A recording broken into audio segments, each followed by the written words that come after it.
Dans cette vidéo, on va essayer de comprendre la direction et le sens de la force résultante par rapport au vecteur accélération. Donc, on va prendre diverses situations. La première, c'est un objet qui tombe en chute libre. Donc, l'objet en chute libre. Alors, on va faire un petit dessin. On imagine une balle. Les forces qui sont en présence. Il y en a une seule uniquement, c'est la gravité. Il n'y a rien d'autre du tout parce qu'ici, il n'y a pas de support. Donc en fait, la seule force qu'ils exercent sur le corps, c'est G. Quel est le sens de l'accélération? Eh bien, c'est dans le même sens, c'est vers le bas. Voilà.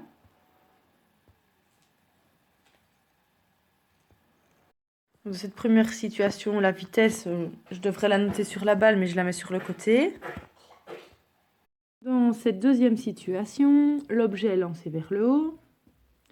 Donc on va reprendre cette même balle. Si elle est lancée vers le haut, ça veut dire que la vitesse est dans ce sens-là. Je le mets sur le côté parce que ce qui m'intéresse, c'est la force et l'accélération. Le vecteur accélération est toujours orienté vers le bas, c'est pour ça que la balle va retomber au bout d'un moment donné. Et l'accélération, c'est la même chose en fait. L'accélération G, elle est aussi orientée vers le bas. Voilà, c'est la gravité. C'est pour ça que l'objet, quand il est lancé vers le haut, il va de moins en moins vite.